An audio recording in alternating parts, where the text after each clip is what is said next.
পুরো মধ্যপ্রাচ্য জুড়ে বাজছে তৃতীয় বিশ্বযুদ্ধের দামামা। একদিকে ইসরায়েল, অন্যদিকে হামাস, হুতি, হিজবুল্লাহ। শুরু হতে যাচ্ছে তৃতীয় বিশ্বযুদ্ধ। আর এরই মধ্যেই আমাদের হাতে এসে পৌঁছেছে গুরুত্বপূর্ণ আন্তর্জাতিক সংবাদ। শুরুতেই জানিয়ে দিব এই সংবাদগুলোর শিরোনাম, এরপরেই থাকবে বিস্তারিত। ইরান, হামাস, হুতি মিলে ইসরায়েলের ভূখণ্ডে 26,000 রকেট হামলা। এরপরেই জানাবো হিজবুল্লাহর হামলায় 5 ইসরায়েলি সেনা নিহত। এদিকে ইয়েমেনে হামলা হুতিদের প্রতি স্পষ্ট বার্তা, যুক্তরাষ্ট্র উচিত জবাব দেবে বলে মন্তব্য হুতি মুখপাত্রের। এদিকে বোকা হারামের বিরুদ্ধে বিমান হামলা চালিয়েছে চাঁদের সেনাবাহিনী। এবং সর্বশেষ জানিয়ে দিব, ইউক্রেন যুদ্ধের লাগাম টেনে ধরতে পারে ট্রাম্প, কি হবে গাজার। এ নিয়ে থাকবে বিস্তারিত। এতক্ষণ শুনছিলেন সংবাদ শিরোনাম, এবারে বিস্তারিত। তবে তার আগে প্রতিদিনের আপডেট আন্তর্জাতিক সংবাদ সবার আগে পেতে ভিডিওটিতে একটি লাইক দিয়ে চ্যানেলটি সাবস্ক্রাইব করার অনুরোধ রইল। ইসরায়েলি ভূখণ্ডে 26,000 রকেট নিক্ষেপ। অবরুদ্ধ গাজা উপত্যকায় গত বছরের 7 অক্টোবর যুদ্ধ শুরু হওয়ার পর থেকে অধিকৃত ফিলিস্তিনি ও ইসরায়েলি ভূখণ্ডে এ পর্যন্ত 26,000-এরও বেশি রকেট নিক্ষেপ করা হয়েছে। বিষয়টি নিশ্চিত করে ইসরায়েলি চ্যানেল 12 এক প্রতিবেদনে জানিয়েছে, গত 7 অক্টোবর থেকে 26,307টি রকেট ইসরায়েলি অধিকৃত এলাকায় নিক্ষিপ্ত হয়েছে। এই রকেটগুলো গাজা উপত্যকা, লেবানন, ইরান এবং ইয়েমেন থেকে নিক্ষেপ করা হয়েছে বলে উল্লেখ করা হয়েছে।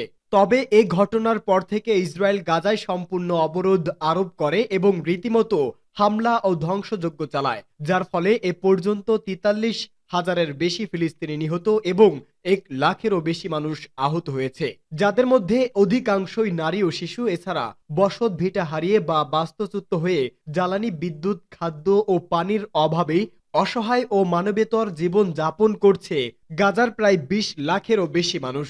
সূত্র মেহর নিউজ। হিজবুল্লাহর হামলায় 5 ইসরায়েলি সেনা নিহত। হিজবুল্লাহ যোদ্ধাদের সাথে সংঘর্ষে আরও 5 ইসরায়েলি সেনার প্রাণ গেছে। দক্ষিণ লেবাননে হিজবুল্লাহ বিরোধী অভিযানে নিহত হন তারা। আহত হন নেতানিয়াহু বাহিনীর আরও 11 সদস্য। খবর দ্য নিউ ইয়র্ক টাইমসের।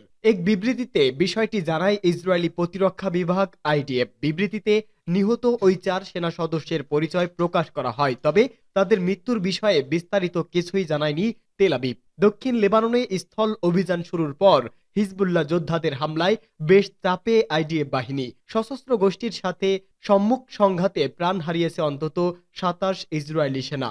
অন্যদিকে এক বিবৃতিতে 70 জনের বেশি ইসরায়েলি সেনাকে হত্যার দাবি করেছে হিজবুল্লাহ, তবে তাদের মৃত্যুর সময়কাল প্রকাশ করেনি গোষ্ঠীটি। ইয়েমেনে হামলা, হুতিদের প্রতি স্পষ্ট বার্তা, যুক্তরাষ্ট্র উচিত জবাব দেব, হুতি মুখপাত্রর হুঁশিয়ারি। ইরাক ও সিরিয়ায় ইরানের লক্ষ্যবস্তুতে হামলার একদিন পর ইয়েমেনের 13টি জায়গায় ইরান সমর্থিত হুতি বিদ্রোহীদের 36টি লক্ষ্যবস্তুতে যৌথ হামলা চালিয়েছে যুক্তরাষ্ট্র।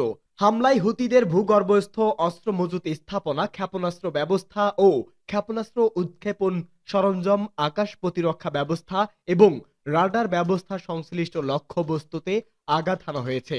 হামলার কারণ সম্পর্কে যুক্তরাষ্ট্রের প্রতিরক্ষা মন্ত্রী লয়েড অস্টিন এক বিবৃতিতে বলেছেন, এটি হুতিদের উদ্দেশ্যে একটি স্পষ্ট বার্তা যে তারা যদি আন্তর্জাতিক বাণিজ্য জাহাজ এবং নৌযানে তাদের অবৈধ হামলা বন্ধ না করে, তবে তাদের আবারও পরিণতি সইতে হবে। তিনি আরো বলেন, আমরা বিশ্বের অন্যতম গুরুত্বপূর্ণ জলপথে জীবন এবং বাণিজ্যের অবাধ প্রবাহ রক্ষা করতে দ্বিধা করব না। যুক্তরাষ্ট্রের প্রতিরক্ষা মন্ত্রী গ্যান্ত বলেছে, লোহিত সাগরে বাণিজ্যিক এবং সামরিক জাহাজে হুতিদের হামলা অবৈধ এবং অগ্রহণযোগ্য। নিরপরাধ জীবন রক্ষার পাশাপাশি নৌ চলাচলের স্বাধীনতা রক্ষায় আমাদের কর্তব্য, যোগ করেন তিনি। এই হামলায় তাৎক্ষণিক প্রতিক্রিয়া হুতিদের রাজনৈতিক ব্যুরোর মুখপাত্র মোহাম্মদ আল বুখাইতি বলেন, ইয়েমেনের বেশ কয়েকটি প্রদেশে যুক্তরাজ্যের যৌথ বোমাবর্ষণ আমাদের অবস্থানের কোনো পরিবর্তন করবে না। আমরা নিশ্চিত করছি যে গাজায় হামলা বন্ধ ও সেখানকার বাসিন্দাদের উপর থেকে অবরোধ তুলে না নেওয়া পর্যন্ত ইসরায়েলের বিরুদ্ধে আমাদের সামরিক অভিযান চলবে। এজন্য যত মূল্য দিতে হয় আমরা দিতে প্রস্তুত। সামাজিক যোগাযোগ মাধ্যম এক্সে তিনি আরো বলেন, আমাদের যুদ্ধ নৈতিক। বোকা হারামের বিরুদ্ধে বিমান হামলা চালিয়েছে চাঁদের সেনাবাহিনী। চাঁদের সামরিক বাহিনী ইসলামিক সশস্ত্র গোষ্ঠী বোকা হারামের সদস্যদের লক্ষ্য করে বিমান হামলা চালিয়েছে। এই ঘটনায় অনেক হতাহতের ঘটনা ঘটেছে। দেশটির প্রেসিডেন্ট মোহাম্মদ ইদ্রিস ইনতো গতকাল এসব তথ্য জানিয়েছে। প্রেসিডেন্ট মোহাম্মদ ইদ্রিস ডেবি ইতনো সাংবাদিকদের বলেন, আমরা শত্রুদের লক্ষ্য করে বেশ কয়েকটি বিমান হামলা চালিয়েছি, ফলে অনেকে নিহত বা আহত হয়েছে। তবে তিনি নির্দিষ্ট কোনো সংখ্যার কথা উল্লেখ করেনি। ইদ্রিস ডেবি ইতনো একটি সাক্ষাৎকারে জানিয়েছে তিনি ব্যক্তিগতভাবে বোকা হারামের বিরুদ্ধে পাল্টা আক্রমণ শুরু করেছেন। গত মাসে বোকা হারাম নাইজেরিয়ার সীমান্তের কাছে পশ্চিম অঞ্চলে সেনাবাহিনীকে লক্ষ্য করে আক্রমণ করেছিল। চাদ সরকার গত অক্টোবরের শেষের দিকে অভিযান শুরু করার সময় সশস্ত্র গোষ্ঠী বোকা হারামের হামলায় নাইজেরিয়া সীমান্তের কাছে সেনাবাহিনীর প্রায় ৪০ জন সদস্য নিহত হয়েছে। স্থানীয় একটি সূত্র ইএফকে জানিয়েছিল ২ শতাধিক সেনার একটি ঘাঁটিতে বোকা হারামের সদস্যরা হামলা চালিয়েছে।